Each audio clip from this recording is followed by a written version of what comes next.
Hey everybody, it's Rob. I'm back. This time we're going to be doing an exam review. I've taken a lot of exams over the last 2 years, and one of the ones that I took was the Cisco CyberOps Associate. It was formerly a variant of the CCNA, and they basically split it out, and now they have this security associate level exam along with the CCNA, which everybody obviously knows about. So one of the things I just wanted to let everybody know is that Cisco just recently, this probably less than 2 weeks ago, rebranded this certification and this whole certification line. So it's no longer going to be referred to as Cisco CyberOps Associate or CyberOps Professional. It's now going to be referred to as Cisco Cybersecurity Associate, Cisco Cybersecurity Professional, Cisco Cybersecurity Specialist, etc. If you go to the CyberOps certification, there is a little update page right here that tells you exactly what's going on. And as I said, effective January 21st, 2025, our CyberOps certifications will be updated to Cisco Cybersecurity certifications and will now include new AI related exam topics, which were not part of my exam. With the help of predictive AI in the Cybersecurity Associate and AI powered and AI driven analysis and cybersecurity professional certifications, you can prepare yourself for the latest in AI-driven cybersecurity trends and job roles. So, just so we're clear moving forward, if I accidentally say Cisco CyberOps Associate, I really mean Cisco Cybersecurity Associate. Okay? So, let's get right into it. If you look at the exam, the exam is 120 minutes. I don't remember exactly how many questions you face in that 120 minutes. It's roughly in the 100 range. Um, I would say, it's your typical multiple choice exam where they really are kind of vague and, you have to do your best. You really have to know the materials.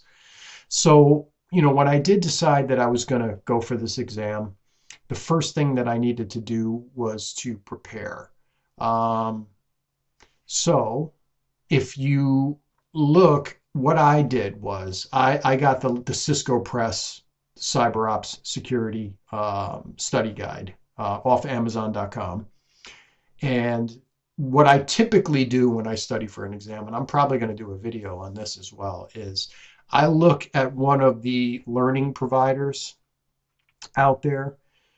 Typically, I start with CBT Nuggets or Pluralsight and see if they offer any courses on the certification that I'm studying for.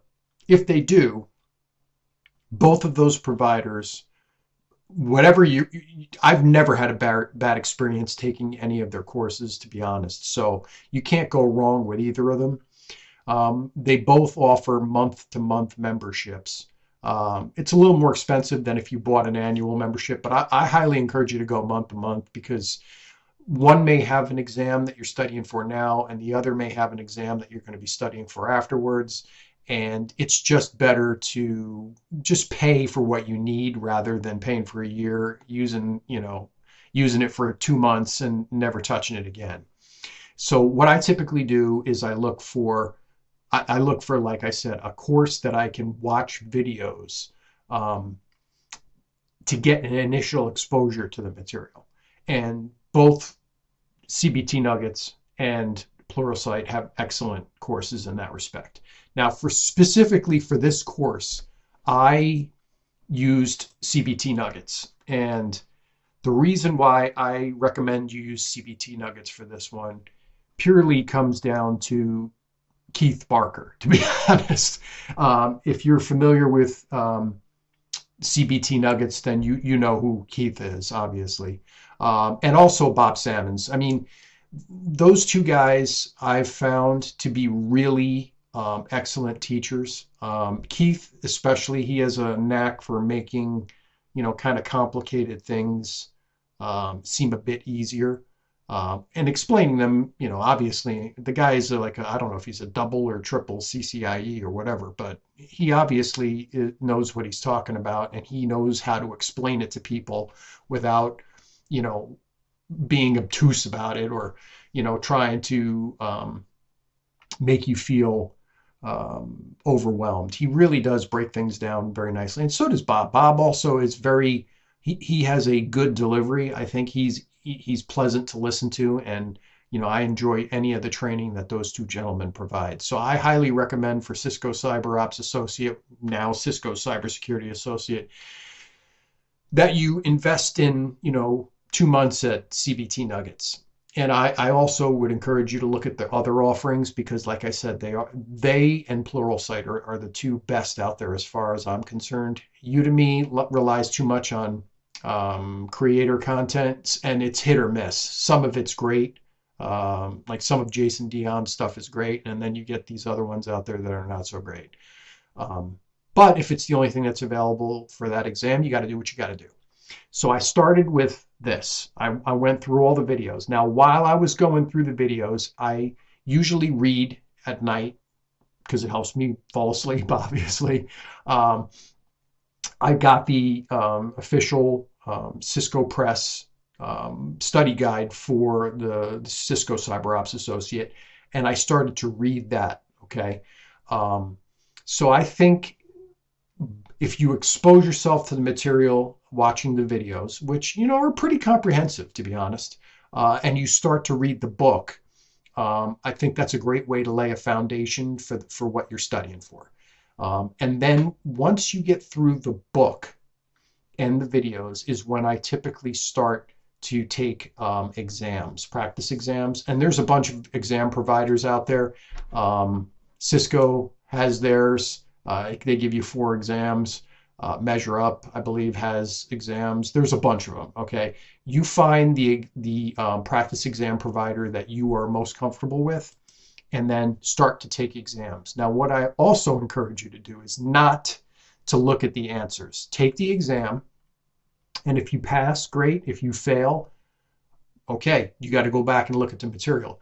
The problem with these practice exams, especially when there's a limited question pool, is if you start to look at the answers to see what you got wrong, whether you know it or not, you start to memorize those answers, even if you don't completely understand the topic. And then you suddenly start doing better on these exams than you actually should be, okay? I would say this: take the exams, don't look at the answers. If you pass, you pass. If you fail, you got to go back and hit the material harder. After I watch the videos once, okay, and I read the entire book, and I have started to take practice exams, what I usually do is I'll go back and watch videos on topics that I don't think I understand completely. And also I will start to skim the book again. This time I will just, almost like speed reading, but just going through the book a second time to see if there was anything that maybe I missed. And then I keep taking practice exams until I start passing those. And once you start passing those, I would say it's safe to take the exam if you follow my advice, and try not to, cheat and memorize questions. So if we look at the exam topics, this is a great exam to take if you just came out of either like the ISC squared cybersecurity certification, the one that they were offering everybody for free, or if you just came out of their SSCP, or even something like the CompTIA CISA Plus, or LPI's Security Essentials. If you come out of those exams and into this one, you're going to have a little bit of an easier time, because 20% of the exam is really around the basics of security. So you're going to go over the CIA triad, all of the different security terms. You're going to compare access control models, role-based access control, mandatory access control, discretionary, all of that stuff, which is thoroughly covered in all of the exams that I mentioned previously. So I that's what I did. What I did was I took LPI Security Essentials, then I moved into ISC Squared Cybersecurity Certified. Then I took their SSCP, which I think is the System Security Certified Professional. After that, I moved into this exam, and I thought that really helped me because I had a lot of the basic security knowledge down that I needed to, pass these very tricky exams. I mean, I've been doing IT for 28, 30 years, so I mean, I know a lot of this stuff, but it's like everything else. There's a lot of memorization when it comes to these tests for a lot of concepts that maybe you'll use and maybe you won't. Like, I don't really have any need for mandatory access control. I don't work for the government. We don't use mandatory access control, but you need to understand it. Okay. The next part of the exam is 25% of it is security monitoring. So this is going to be like Wireshark, TCP dump. You're going to talk about intrusion detection, all of that kind of stuff. They include encryption in this. There's alert monitoring, all of it. This is where I thought this exam's, especially the study material, was really good. I learned a lot watching Keith and them work through Wireshark and all of this stuff and explain how, what the traffic means flowing back and forth. So I would say, you're going to learn a lot in this, and especially with host-based analysis and network intrusion analysis. This is where they talk about some Cisco specific products, but I will say this, like, I was worried. We don't use Cisco at work. I haven't used Cisco in many years, honestly. Everywhere I've worked since, it's been either like HP, Aruba, Fortinet, Meraki, all of that kind of stuff. So I was worried that I was going to have to learn a lot of Cisco specific stuff. And while there is a bit of it, they do talk about what I guess it's firepower firewalls and ASA and all of those things. They don't really. The exam is not Cisco heavy, believe it or not. There's a little bit that you should learn about Cisco. You should definitely be familiar at least with Cisco products, but they don't really beat you over the head with it, which I thought was great.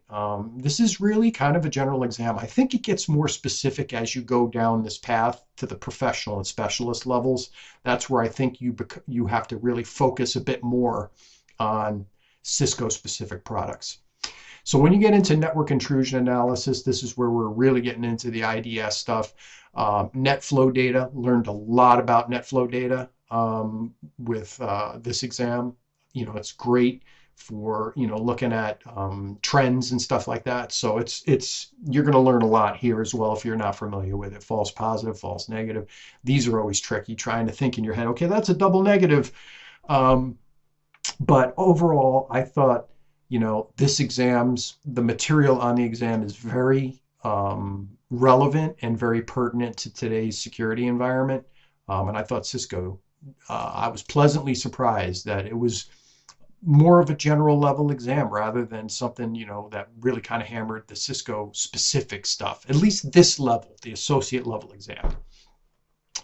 And then you get into the last part of the exam, which is 15%, and that's the security policies and procedures. You're going to cover all the frameworks and all that stuff. So if you have any background in any of this, it's going to be very helpful. Overall, I would say this. The exam is not what I would say super difficult. I will share my experience with you, though. I took Pearson VUE, which allows you to, I went through Pearson VUE online, which is the one that allows you to take the exam at home.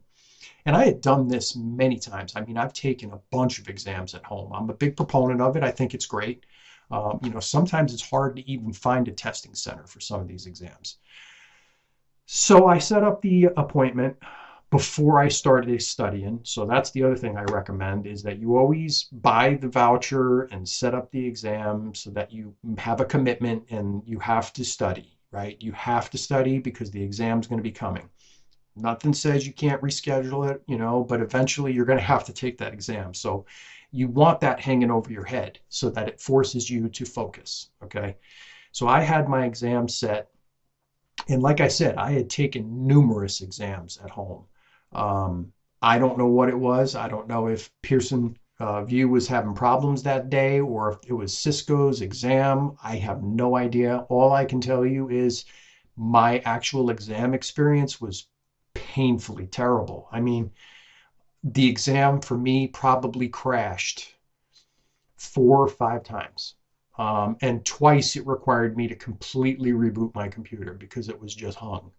Um, and like I said, I've taken numerous exams online, a lot of LPI, Linux Professional Institute, and CompTIA exams at home. So I don't know what happened. The proctor was good. He was very understanding. And, every time I reconnected, he said, "Is everything okay?" I said, "Yes." I, moved 20 questions into the exam and I'd see it start to spin. And I'm like, oh my God, it's going to crash again. So ultimately, this exam is supposed to be a 2-hour exam. I think I could have probably finished it in an hour, hour and 15 minutes. It took me I had 8 minutes left when I submitted the exam, and I was thinking to myself, I was visibly kind of shaken because of how much trouble I had had. I was like, there is no way I'm passing this exam, because I was like just trying to get it done because I'm like, oh, it's going to crash again. I had like 5 questions left, and I thought it was going to crash again, but thankfully it didn't. I got the last question answered, and luckily I passed, and I passed with a fair score. So I would say, I don't know if it was just a one-off thing, but I have taken exams since, and I with the same computer, and I haven't had that problem again. So I am not gonna say it was Cisco's fault. I'm leaning towards, Pearson View was having some issues that day. Um, but ultimately, I got through it. It's a 2-hour exam. It was a fair exam, I thought. The questions were, relatively straightforward. They always try to trick you a little bit, but it wasn't too bad. I would say that if you do what I say, which is, if it works for you, watch the videos. Definitely recommend Keith Barker and Bob Sammons from CBT Nuggets for that course.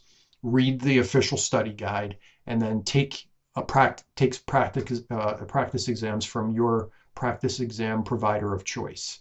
Um, you will be fine. You will learn a lot.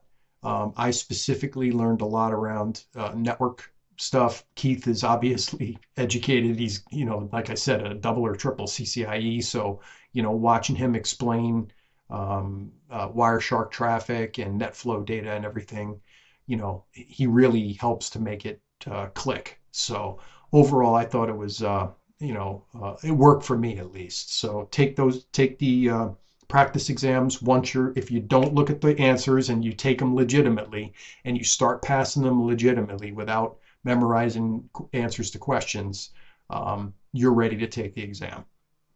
So overall, I would recommend the exam. I don't think it's a very in-demand exam, or certification, I should say.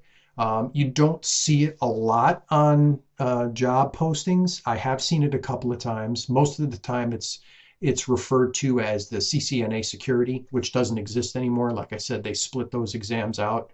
Um, maybe it'll become more popular. I am not 100% sure that I am going to invest the time to go to the Cisco Cybersecurity Professional level. I think I probably will stick at the associate level. I have several other exams that I want to focus on first. But do I think it was worth, the few $100 that I paid to take it? And I would say I studied for 2 months. So the 2 months that I invested in studying for it, I would say yes. I would say I learned a lot. Um, you know, um, Security is a very complicated topic. There is a lot to learn. Even if you look at an exam like the CISSP, the amount of information that you have to be able to retain to pass that exam is kind of staggering. That's why it's hard. It's not really that complicated as far as technicality and all of that stuff. That's one of those exams that's an inch deep and a mile wide, but that's a lot to remember. So this would be a good preparation exam for that. Like if you were working your way through an exam route like I was doing, this would be a good one to help prepare you for studying for the CISSP, because there is a lot of overlap in the topics. So that's my review of the Cisco CyberOps Associate, now referred to as the Cisco Cybersecurity Associate. I would say it is a worthwhile exam. I would say that it's a great stepping stone exam to move into higher level exams. And if you have any questions or you have any comments that you want to leave, please do so in the comments and I'll be happy to address them. But that's my review. Thanks, and I'll see you guys in the next video.